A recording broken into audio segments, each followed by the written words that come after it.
નમસ્કાર મિત્રો. ક્યારે આંકડાઓનો ઢગલો જોઈને વિચાર આવ્યો છે કે ભાઈ આ બધું કહેવા શું માગે છે? બસ આજે આપણે એ જ રહસ્ય પરથી પડદો ઉઠાવવાના છીએ. આપણે જોઈશું કે આ સૂકા આંકડાઓને રસપ્રદ વાર્તાઓમાં કેવી રીતે ફેરવી શકાય. હવે જુઓ, જ્યારે આપણી સામે બસ આમ આંકડા જ આંકડા હોય એટલે કે કાચી માહિતી, ત્યારે પહેલી નજરે તો માથું જ ફરી જાય, બરાબર ને? એવું લાગે કે આ બધું શું છે? તો સવાલ એ છે કે આ આંકડાઓની પાછળ છુપાયેલી કહાનીને આપણે સમજવી કઈ રીતે? ચાલો એક ઉદાહરણ જોઈએ. અહીં ધોરણ 9ના 40 વિદ્યાર્થીઓના જન્મ મહિનાની યાદી છે. હવે આમ સીધું જોઈને કંઈ ખબર પડે છે? કયા મહિનામાં સૌથી વધારે જન્મદિવસ છે? કહેવું થોડું અઘરું છે, ખરું ને? જાણે કોઈ કોયડો ઉકેલતા હોઈએ એવું લાગે છે. પણ હવે આ જુઓ, થઈ ગયો ને જાદુ! જેવી જ આપણે એ માહિતીને એક ચિત્રમાં એટલે કે ગ્રાફમાં ફેરવી, બધું જ એકદમ પાણી જેવું સાફ થઈ ગયું. હવે તો તરત જ કહી શકાય કે ઓગસ્ટ મહિનામાં સૌથી વધુ વિદ્યાર્થીઓનો જન્મ થયો છે. આ જ તો કમાલ છે ડેટાને વિઝ્યુઅલી રજૂ કરવાનો. તો આજે આપણે આ ડેટાના ડિટેક્ટિવ બનવા માટે કયા કયા સાધનો વાપરવાના છીએ?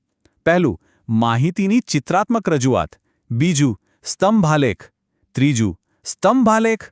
ચોથું, આવૃત્તિ બહુકોણ. અને છેલ્લે, કઈ માહિતી માટે કયો આલેખ વાપરવો. તો ચાલો શરૂ કરીએ આપણી આ જાસૂસી. તો આપણું પહેલું સાધન છે સ્તંભાલેખ. આ ક્યારે કામ લાગે? જ્યારે આપણી પાસે અલગ અલગ છૂટીછવાઈ કેટેગરી હોય, જેમ કે અલગ અલગ મહિના, જુદા જુદા રંગો કે પછી શહેરોના નામ. એકદમ સાદા શબ્દોમાં કહીએ તો સ્તંભાલેખ એટલે લંબચોરસ પટ્ટીઓનો ઉપયોગ કરીને માહિતી બતાવવી. જે કેટેગરીની વેલ્યુ વધારે એની પટ્ટી લાંબી. બસ આટલું જ સિમ્પલ છે. અને હા, સ્તંભાલેખ બનાવવો તો બહુ જ સહેલો છે. બસ આ 4 સ્ટેપ યાદ રાખો. પહેલું, એક્સ અને વાય એમ 2 લાઈન દોરો. બીજું, નીચેની લાઈન એટલે કે એક્સ અક્ષ પર કેટેગરી લખો. ત્રીજું, ઊભી લાઈન એટલે કે વાય અક્ષ પર માપ નક્કી કરો. અને ચોથું, દરેક કેટેગરી માટે તેની વેલ્યુ જેટલી ઊંચી પટ્ટી દોરી લો. લો, થઈ ગયું. ચાલો બીજું એક ઉદાહરણ જોઈએ. આ એક પરિવારના માસિક ખર્ચનો ગ્રાફ છે. આને જોતાં જ તરત ખબર પડી જાય છે કે સૌથી વધુ ખર્ચ તો કરિયાણા પાછળ થાય છે અને સૌથી ઓછો મનોરંજન પાછળ. જોયું? સરખામણી કેટલી બધી સહેલી બની ગઈ. સારું, તો આપણે જોયું કે અલગ અલગ કેટેગરી માટે સ્તંભાલેખ વપરાય. પણ જો માહિતી સળંગ હોય તો, જેમ કે વજન, ઊંચાઈ કે માર્ક્સની રેન્જ, ત્યારે શું કરીશું? ચિંતા નહીં, એના માટે પણ આપણી પાસે એક જોરદાર ટૂલ છે, સ્તંભાલેખ, જેને આપણે હિસ્ટોગ્રામ પણ કહીએ છીએ. હવે આ વાત બરાબર સમજવા જેવી છે. સ્તંભાલેખ અને સ્તંભાલેખમાં શું ફેર? જુઓ, સ્તંભાલેખમાં પટ્ટીઓ વચ્ચે જગ્યા હોય છે, કારણ કે કેટેગરી અલગ અલગ હોય છે. જ્યારે સ્તંભાલેખમાં પટ્ટીઓ એકબીજાને અડીને, ચીપકીને હોય છે. કેમ? કારણ કે માહિતી સળંગ હોય છે. જેમ કે 30 થી 40, પછી 40 થી 50, એમાં કોઈ ગેપ નથી હોતો. આ સ્લાઇડમાં ખાસ ધ્યાનથી જુઓ. દેખાય છે? બધા સ્તંભો એકબીજાને અડીને છે. આ એક નાનો પણ બહુ જ મહત્વનો ઇશારો છે. એ આપણને કહે છે કે આપણે વજન જેવી સળંગ માહિતી જોઈ રહ્યા છીએ, જે 30.5 કિલોથી શરૂ થઈને 60.5 કિલો સુધી જાય છે. ઓકે, હવે થોડુંક એડવાન્સ લેવલ પર જઈએ. માની લો કે માહિતીના વર્ગોની પહોળાઈ સરખી નથી. એટલે કે એક વર્ગ 0-20નો છે, બીજો 20-50નો અને ત્રીજો 50-100નો. હવે શું કરીશું? ત્યારે તો ગ્રાફ ખોટો બની શકે. તો આ અસમાન વર્ગોની સમસ્યાનું સમાધાન શું? એના માટે આપણી પાસે એક ખાસ ફોર્મ્યુલા છે. આ સૂત્ર શું કરે છે? એ દરેક સ્તંભની ઊંચાઈને એડજસ્ટ કરે છે, જેથી જે વર્ગ વધુ પહોળો છે એ ખોટી રીતે મોટો ન દેખાય. આનાથી આપણો ગ્રાફ એકદમ સાચી અને પ્રમાણસર માહિતી બતાવે છે. અને આ જુઓ પરિણામ. આ ગ્રાફ એકદમ પરફેક્ટ રીતે બતાવે છે કે ફોર્મ્યુલાનો ઉપયોગ કરવાથી શું ફરક પડે છે.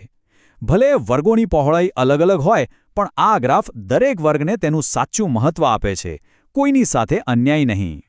ચાલો હવે આપણી ટૂલકિટના ત્રીજા અને છેલ્લા સાધન તરફ આગળ વધીએ. એ છે આવૃત્તિ બહુકોણ. આ માહિતીના આકાર એટલે કે એના ચઢાવ ઉતારને જોવાની એક અલગ જ રીત છે. ચાલો આને લાઈનોની રમત કહીએ. આ બે ચિત્રોને જરા બાજુમાં રાખીને જુઓ. કંઈક સમજાયું? આવૃત્તિ બહુકોણ બીજું કંઈ નથી પણ સ્તંભ આલેખના દરેક સ્તંભની બરાબર વચ્ચેના પોઈન્ટને એક લાઇનથી જોડી દેવાથી બને છે. છે ને મજેદાર? મતલબ કે એ સ્તંભ આલેખનો જ એક ભાઈબંધ છે. પણ સવાલ એ છે કે આ વચ્ચેના પોઈન્ટ શોધવા કઈ રીતે?